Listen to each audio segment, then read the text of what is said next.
I was always the first one at school.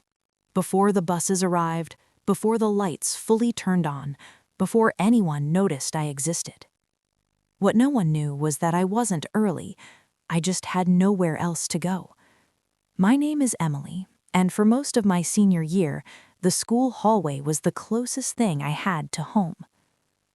The first night I slept outside, I told myself it was temporary, just one bad night, just until things cooled down.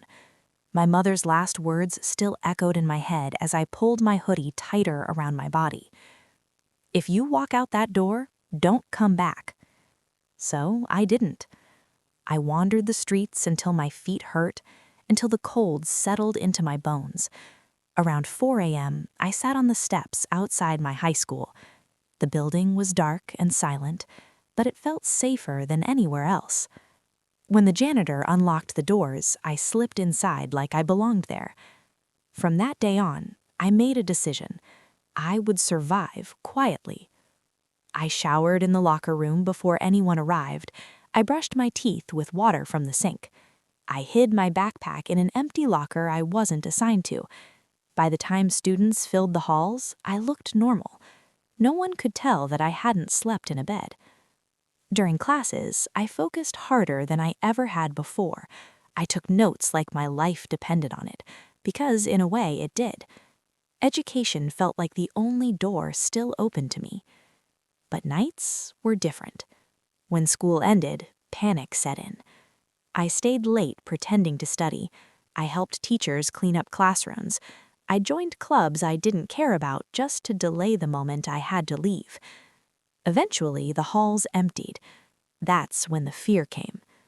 Some nights I slept in a park, some nights on a bus, some nights nowhere at all. I learned how to stay awake when it wasn't safe to sleep. And still, every morning I showed up, smiling, quiet, invisible. No one asked why I never talked about home. No one noticed the exhaustion in my eyes. No one, except her. Her name was Mrs. Carter. She taught English, and she had the kind of voice that made people listen without realizing it. Calm, steady, safe. She started noticing the little things, that I was always early, that I stayed late, that I never talked about weekends, that I flinched when someone mentioned parents. One afternoon, she asked me to stay after class. My stomach dropped. I thought I was in trouble. "Emily," she said gently, "are you okay?" I nodded too fast. "Yes, ma'am." She looked at me for a long moment, not judging, just observing. "You're one of my best students, but you look tired." I shrugged. "Just busy." She didn't push.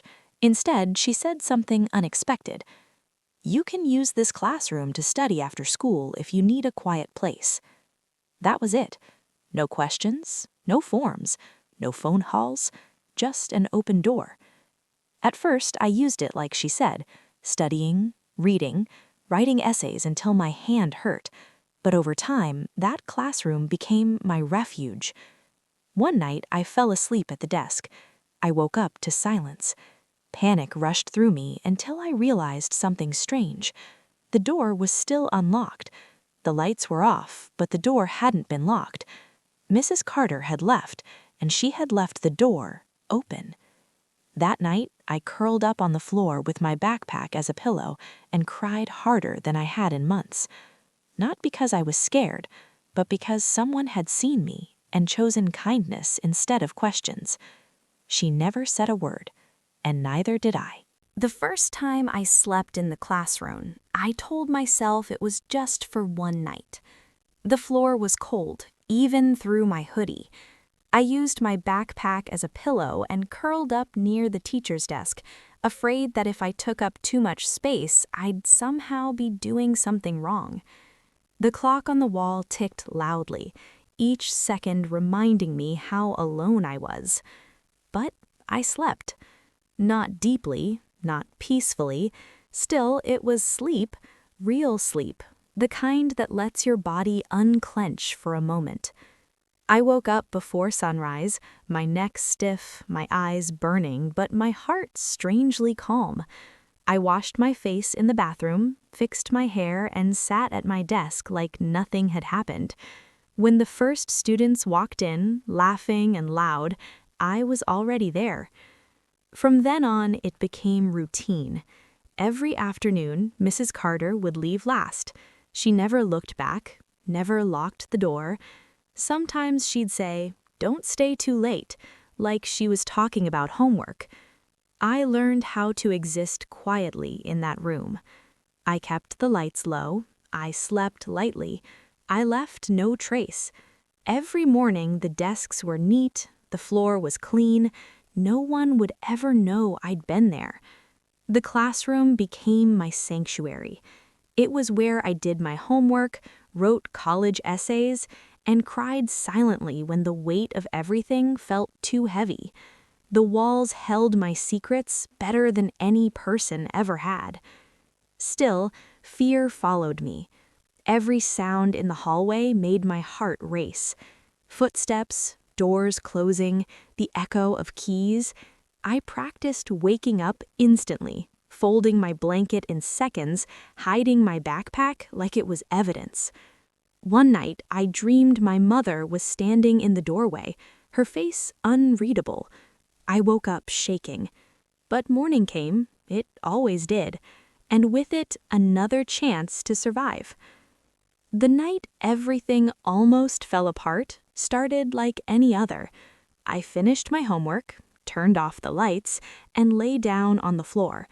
My body was exhausted in a way sleep couldn't fix. I closed my eyes, whispering a quiet thank you to a teacher who never asked questions. Then I heard footsteps. Keys jingled. My heart slammed against my ribs as I sat up. The door handle moved. I froze, my mind racing. If I got caught, everything would end.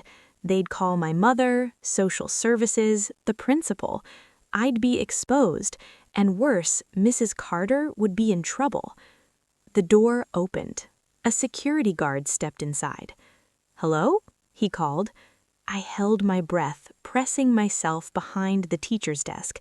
My hands were shaking so badly, I had to grip the floor to stay silent. The guard walked around, shining a flashlight across the desks. I prayed he wouldn't look behind the desk. Seconds stretched into years. Finally, he sighed. "Must have been the wind," he muttered, closing the door. I collapsed onto the floor, tears pouring down my face, my entire body trembling. That night, I didn't sleep. I sat there until morning, hugging my knees, replaying how close I'd come to losing the only safe place I had. The next day, Mrs. Carter looked at me a little longer than usual. Her eyes softened. "Emily," she said quietly, "you're doing well. Don't give up." I nodded, my throat tight. She knew. She had always known, and she had chosen silence. Mrs. Carter never said my name out loud when it mattered most. She protected me with silence. Weeks passed, then months. Winter crept in, cold and sharp, frosting the windows at night. I learned the building's sounds, the hum of the heaters, the distant echo of the custodian's cart, the click of the automatic lights turning off. I learned when it was safe to sleep and when to sit upright, pretending to study in case someone passed by. And through it all, Mrs. Carter kept the door unlocked. Sometimes she left a stack of old worksheets on the desk, like a quiet excuse for why the room might still be in use. Sometimes she forgot her mug, so the door being unlocked didn't look suspicious. Little things, careful things. Once, I noticed a folded note on the corner of the whiteboard. "Essay prompts are due Friday. Take your time." I read it 3 times. She knew I was tired. She knew I needed time. She never asked why. There were days I wanted to tell her everything, to explain that my mother's anger had turned into a wall I couldn't climb, that my father hadn't called once, that I was afraid of what would happen if the truth came out. But fear sealed my mouth.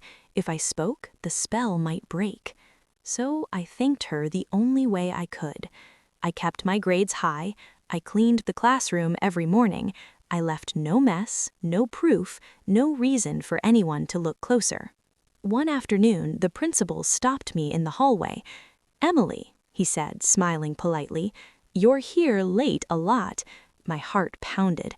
"I like to study," I replied. "Good habit," he said, and walked on. I stood there shaking, realizing how fragile my safety was, balanced on kindness and timing and one woman's choice to look away. That night, I cried quietly on the classroom floor, not from sadness, but from gratitude so heavy it hurt. I promised myself I wouldn't waste this chance. If someone believed in me enough to risk something for me, I had to become someone worth believing in.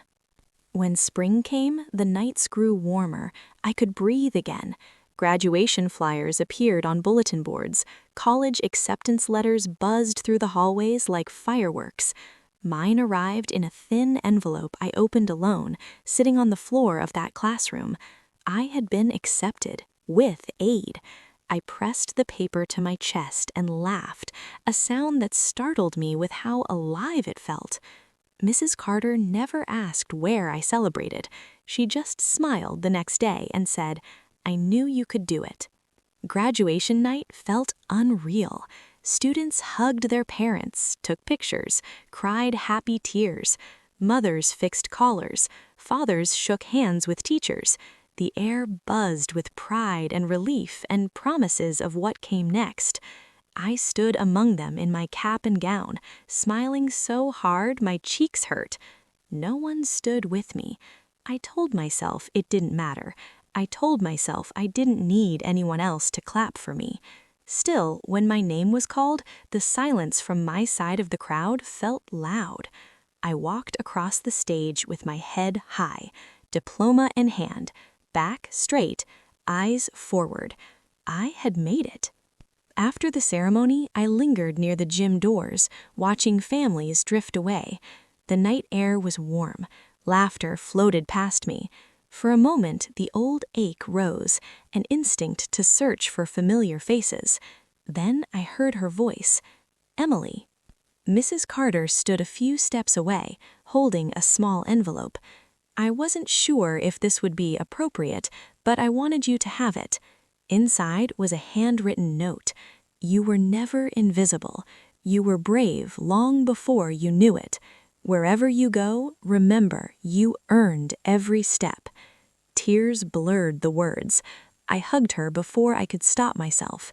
She hugged me back, quickly, carefully, like she knew boundaries mattered, but it was enough. "Thank you," I whispered, "for everything, for the nights, for the door, for the silence." She squeezed my hand. "Go build your life." That night, I packed my backpack for the last time in that classroom. I stood in the doorway, touching the desk where I'd written essays at midnight, the floor where I'd slept and dreamed of more. I turned off the light. I locked the door behind me, and for the first time in a long time, I walked into the night knowing I wasn't alone anymore. Not because someone was waiting, but because I was ready. I left town at dawn. No goodbye party, no packed car full of memories, just a backpack, a bus ticket, and the quiet determination I'd learned the hard way. The bus station smelled like coffee and old vinyl seats. People moved with purpose, families traveling together, students laughing too loudly, strangers hugging like they belonged to each other. I found a seat by the window and pressed my forehead to the glass as the engine rumbled to life. When the bus pulled away, my school disappeared behind me. So did the classroom, the unlocked door, the woman who saved me by doing nothing at all. For the first time in months, fear and hope sat side by side in my chest. College was 3 hours away, a small campus, a dorm room paid for by aid and kindness and paperwork I'd filled out in silence. I didn't know anyone there. I didn't know how I would afford books, food, or emergencies. but I knew how to survive. That knowledge felt like armor. Dorm life was loud and bright and overwhelming. My roommate talked about weekend visits home and her mom's cooking. I nodded and smiled and learned how to keep parts of myself folded away. I worked 2 jobs, one in the library, one at a cafe near campus. I learned how to stretch meals and time and energy. I studied between shifts. I slept when I could. Some nights, when exhaustion pressed too hard, I remembered the classroom floor, the way I had learned to be quiet, patient, invisible. Only now I didn't need to hide. I was building something. I wrote essays that bled truth. Professors noticed. One offered me extra hours as a research assistant. Another encouraged me to apply for an internship I didn't think I deserved. I applied anyway. Every acceptance felt unreal. Every small win felt like a step farther from the girl who once waited for a door to open. Still, there were nights I cried. Nights when I wished someone would ask how I was really doing. Nights when the memory of my mother's anger returned sharp and sudden. Nights when loneliness felt like a physical weight. But I kept going, because I had promised myself, and the quiet classroom that saved me, that I would. I stopped introducing myself as the girl who survived. I became just Emily, a student, a worker, a person with plans. By my 2nd year, I had my rhythm: classes in the morning, work in the afternoon, studying late into the night, not because I was avoiding the dark, but because I was chasing a future. I moved into a tiny apartment off campus with 2 roommates. My first real bed felt like a miracle. I lay there the first night, staring at the ceiling, listening to the ordinary sounds of other people living around me. This time, the night didn't scare me. I volunteered at a local tutoring center, helping kids who struggled the way I once had. I never told them my story. I just showed up, consistently, quietly. I learned that kindness didn't always need an explanation. Years passed faster than I expected. I graduated college, then started a job I loved, one that paid enough for stability, enough for groceries without counting coins, enough to breathe. I hung my diploma on the wall of my apartment and touched it every morning, like proof that I was real. Sometimes, when life slowed down, I thought about Mrs. Carter. I wondered if she knew how far her silence had carried me, if she ever thought about the girl who stayed late and left early, if she understood that her unlocked door had unlocked a life. I wrote her letters in my head. I'm okay now. I made it. You mattered more than you know. But I never sent one. Not yet. Because part of me believed that one day I'd see her again, and I wanted that moment to be real, not folded into an envelope. I wasn't angry anymore. Not at my parents, not at the past. I had learned that survival doesn't always look loud or dramatic. Sometimes it looks like staying quiet until you're strong enough to speak. I had become someone new. Not because the world was kind to me, but because one person chose to be. I wasn't looking for her. That's the strange part. I was back in my hometown for a short visit, work-related, official, temporary. The streets felt smaller than I remembered, like the town had been holding its breath all these years, waiting to see who I would become. I walked past the old school without meaning to stop. The building looked the same: red brick, tall windows, familiar silence. My heart slowed, then raced, like it recognized something before my mind did. There was a banner near the entrance: Retirement Celebration, Mrs. Carter. My hands trembled. I stood there for a long moment, staring at the doors that had once been locked for everyone but me. Memories rushed in: cold floors, late nights, whispered prayers, the classroom light glowing like a promise. I went inside. The hallway smelled the same: wax and paper and time. People laughed nearby, teachers hugged, former students shared stories. She stood near the front, older now, hair streaked with gray, posture still gentle and strong. For a second, I was 17 again. Then she looked at me. At first, confusion flickered across her face, then recognition, slow, careful, like she was afraid to be wrong. "Emily?" she said softly. I nodded. She stepped forward, hands covering her mouth. You're all grown." I laughed through tears. "Because of you." We sat together away from the noise. I told her everything about the nights, the bus, the jobs, the degrees, the life. She listened without interrupting. When I finished, she reached for my hand. "I always hoped," she said. "I just didn't know." "You knew enough," I replied. Before I left, she hugged me, not carefully this time, but fully, fiercely, and for the first time, I let myself be held without fear. A week later, I sat at my desk at home, a real desk, a quiet room, a life that once felt impossible. I opened a blank page. This time, I didn't write the letter in my head. I wrote it for real. "Dear Mrs. Carter, you never asked me why I stayed late. You never asked where I slept. You never made me explain the worst moment of my life. You simply left the door open. That door gave me safety when I had none. It gave me dignity when I felt invisible.